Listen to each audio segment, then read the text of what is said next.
Hvis du sidder på McDonald's på Københavnsvej i Roskilde på øverste etage og kigger skråt hen over krydset, ser du Roskilde Produktionsskole. Roskilde Produktionsskole er et praktisk undervisningstilbud, hvor du kan afprøve dig selv inden for alle mulige forskellige fagområder på vores forskellige værksteder. Læringen sker, imens du arbejder med det fag, du har valgt, fordi det interesserer dig. På den måde lærer du både af dine kammerater og af din faglærer. På Roskilde Produktionsskole har vi 9 forskellige værksteder. Bygger service, der hamrer og banker og skruer og skramler. Køkkenholdet, der steger bøffer og bager kager. IT-teknikværkstedet, som bygger computere og laver netværk. Medieværkstedet, der tager billeder, tegner og laver film.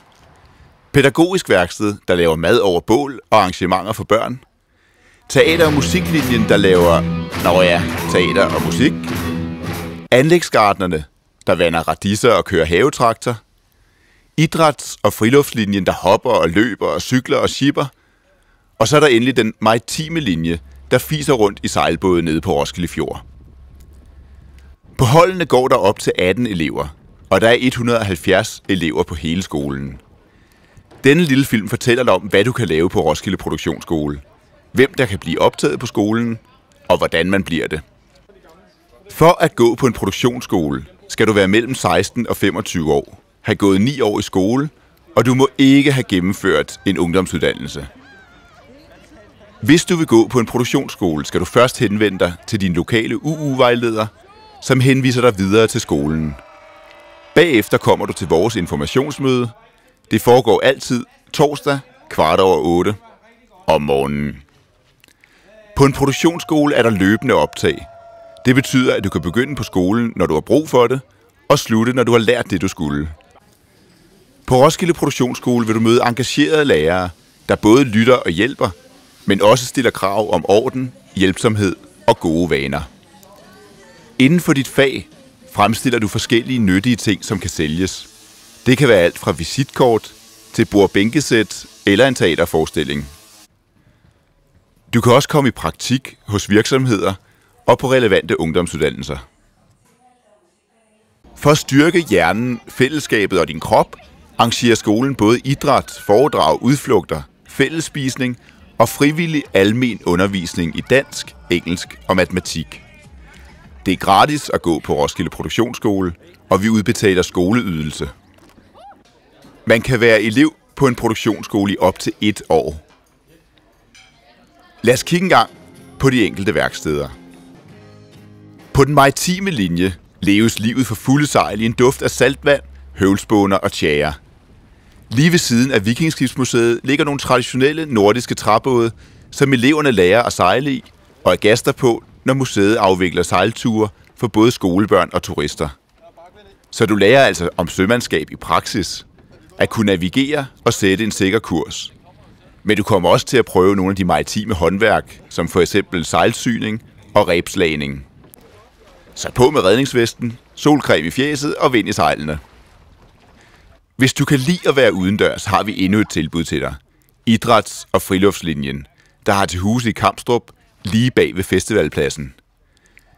Her får du for alvor lov at bruge din krop. Ligesom du lærer at navigere både med kompas og GPS. Du cykler på ethjulet cykel, går på line, jonglerer, klatrer på klatrevæg, laver mad over bål, går lange ture, sejler og kører mountainbike. Dog ikke samtidigt.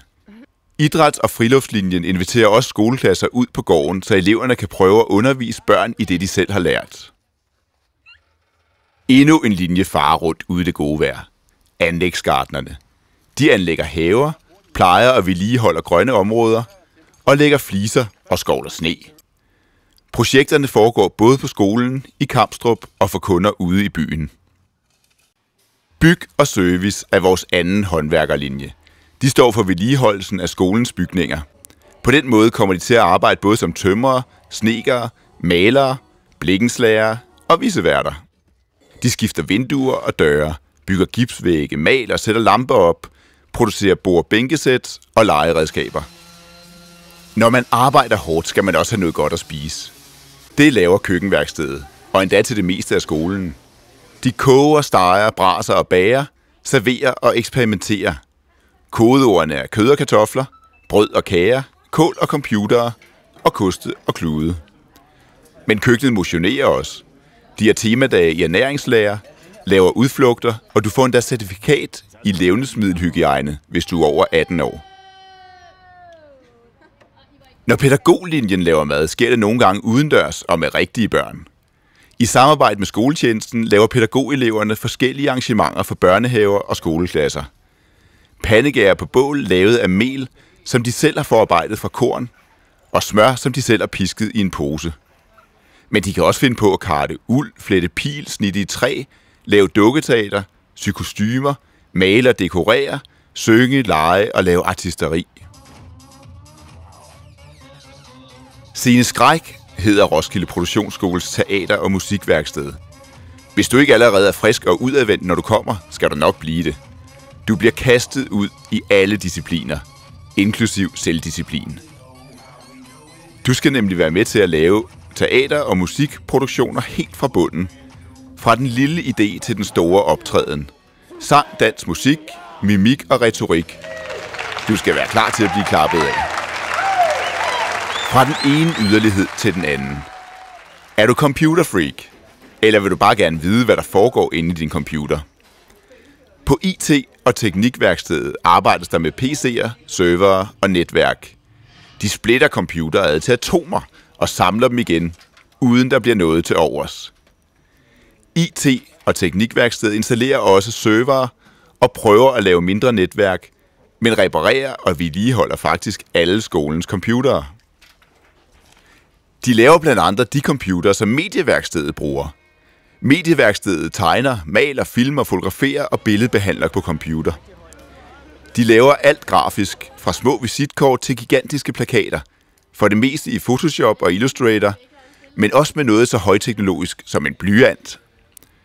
På medieværkstedet bruger du tiden til at finde din egen streg, din egen stil og opbygge din egen hjemmeside som et vigtigt portfolie. Nu har du fået en kort introduktion til værkstederne på Roskilde Produktionsskole.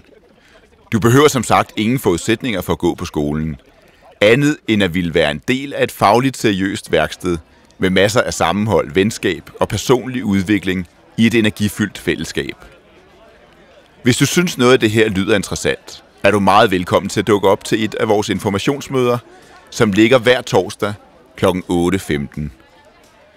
Du kan også læse mere om skolen på rospro.dk. Måske kan vi være med til at besvare det store spørgsmål. Hvad vil du med dit liv? Vi ses på Roskilde Produktionsskole.